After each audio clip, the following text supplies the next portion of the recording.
I've got 3 points that I want to work through today. I've been asked to talk about the future of e-navigation. I'd like to consider, if we can go to the first slide please, after that one, whether we are on track with what was expected. Then I would like to look at some actual instances of some of the e-navigation maritime services that we are starting to see today. It is important to do that first before we look forward, I believe. And then I will conclude by taking a bit of a look forward into the future. Next slide, please. If we start from the beginning, back in 2006, e-navigation was quite an exciting thing. It was one of many things where we put E in front of the word to describe that we were going to do something but differently using electronic means. The definition of e-navigation contains 3 parts. It says what it is that we're going to do, how we're going to do it, and then why we are going to do it. What I would like to propose is that how we're going to do it remains unchanged, that is by electronic means. And why we are going to do it, I think, is also unchanged. But what we are going to do, I believe, has been altered over the course of time since this definition was written. Next slide, please.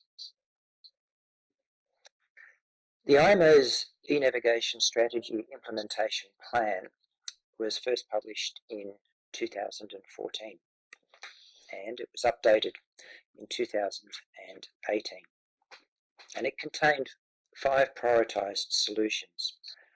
These are listed here, and I've also shown, listed next to them, red crosses and green ticks. This is to show that there has been some progress, but these solutions I do not believe have actually been fully realised. The IMO has guidance on things like standardised mode, S mode. It has guidance under the banner of e-navigation about software quality assurance and human-centred design. And it has guidance about the presentation of information received by communication equipment. These all address some of these solutions. But the final vision as depicted by these solutions is still some way off. And it was expected that these would be in place by 2019. Next slide, please. So let's look at what's been shaping things as we've come along. We have, as some have mentioned in the initial congratulatory speeches, slower economic growth than was expected in the early 2000s. We've also got changes in the geopolitical tensions. Now we have COVID, and the impacts of this pandemic are still uncertain. We can start to see a little bit about what the future might look like post-COVID, but I believe we still need to wait to see how this pans out, at least another 6 months or more. Others have also mentioned in their congratulatory speeches that shipping is crucial to the world economy, whatever happens. So it will remain the lifeblood for the foreseeable future. And what we really need is some foresight. So we're not into predicting the future as such, but what we would like to do, I think, is to take a look into the future and try and minimise surprises. Next slide, please.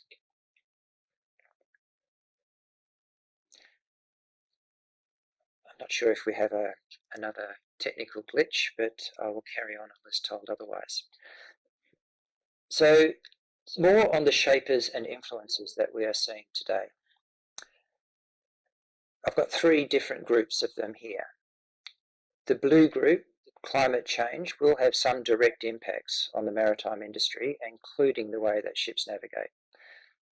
The red section largely deals with things that are happening in response to climate change, so changes to the MARPOL Convention, rising community expectations demanding better from the industry.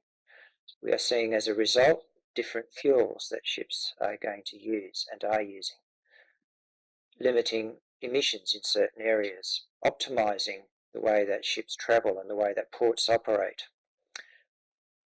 So those two are pretty much in connection. The black section, technology, this is where we are seeing changes in technology which maybe were not entirely obvious when e-navigation was first described. We have all been talking about digitalisation, and that is what we seek. We have artificial intelligence, big data, blockchain. I think automation is a key one. We are seeing discussion around automation. For example, at the IMO, their discussion on mass maritime autonomous surface ships. And our understanding about what that will mean for the industry is changing as we have those discussions. Next slide, please. So let's have a look at some places where we can see examples of how e-navigation is starting to be operationalised. The Maritime Connectivity Platform offers an opportunity to move information around in a service architecture kind of way, which is what we expect with the way that we work in the rest of our daily lives. There are some instances, including the Asia Pan-Pacific Web, for example. But we need more of these. We need to learn from these in order to shape how they will be used in the future of e-navigation. And then there are other things that are happening, and these are being driven by good, sound economic reasons, and or they are providing a solution to some of those environmental changes for which we need as carbon emissions, for example. I've listed two there: port collaborative decision making, which has been developed through some test beds, and port call optimization, which is a similar concept being developed primarily through the Port of Rotterdam. Both of these initiatives provide opportunities for e-navigation-like services to be delivered, which result in increased efficiencies. For example, vessel arrival systems, which can be part of these, allow ships to maximise efficiencies whilst en routes between ports, thus contributing towards starting to lower greenhouse gas emissions, for example.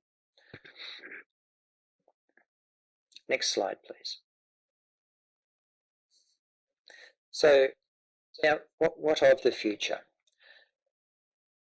I think there's a couple of things we can look at here. I'd like to start off with the level, if you like, on board ships, which is the electronic navigation systems that they use. And we've heard a little bit from the Secretary General of IHO about what they are doing when it comes to being a powerhouse for providing standardisation. We can expect to see over the next 10 years a transition from old generation electronic navigation charts to new generation electronic navigation charts based on their S101 standard. As Andreas said, we need standardisation, and much work is being done to develop these standards. I've listed just a few of them on the screen. S129 for underkeel clearance management, S124 for maritime safety information. Port call optimization has one, S241, and there are several others. So these things will definitely provide what we need to see e-navigation develop. Ask a couple of questions though, just very quickly. One question is, should ECDIS be the foundation on board, or should we take a step further towards INS, Integrated Navigation Systems? These will allow the e-navigation maritime services to be accessed and used where they are most needed on board. One last point on this slide, and that is that we do need to learn from the lessons that were shown when ECDIS was introduced in the early 2000s. There are things that we did learn, and I believe if we're not careful, we may have forgotten some of those learnings. So we need to make sure that we pick those things up as we go forward. There are shapers and influencers which are going to keep on having an effect, and these will change over time. With the increased connectivity on board and ashore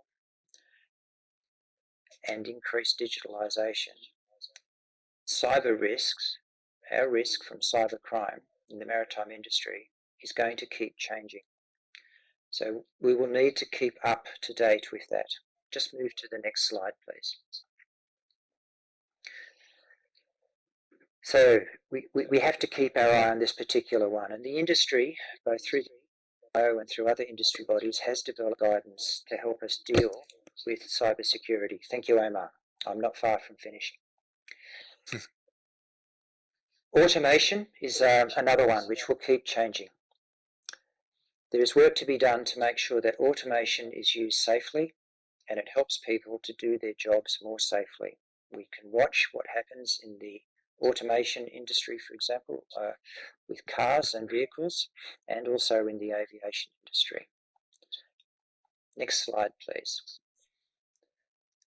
And then move on to the next slide. This is the second last slide.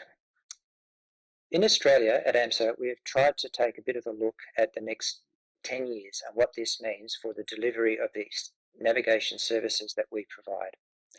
We have a publication on this, Navigation Services in Australian Waters out to 2030. This sort of work is needed because organisations like AMSA, maritime administrations around the world, need to make financial investments in order to make e-navigation happen. And we need to start seeing more certainty about what David Lewald was just talking about. The thing that we connect to, once we've got all the standardisation, we need these actual communications services to join into, and these take financial investment, take planning. This is another area where we need to invest a bit more effort. So next slide, please, and I'll conclude. Looking to the future, first point, if we can just go to the first point, which is the next slide. Just click next, please. Thank you. Thank you. Put them all up, and one more. That's it. The how and the why of e-navigation remain valid, but what it is, I contend, is turning out a little bit different. There are shapers and there are influencers, and these things will keep shaping and influence as we go forwards. The things that we are seeing being operationalised are driven because there are sound economic reasons for them. They are enhancing supply chain efficiencies, and they are helping us meet our need to be more environmentally sustainable in the way that we operate. And the final point, if I can get to that one, the decade of transition for ECDIS. This is where we will see the rubber hit the road for e-navigation. In order that this happens well, we need to make sure that we recall and learn from the things that we learned when we introduced ECDIS. Thank you. Well, thank you.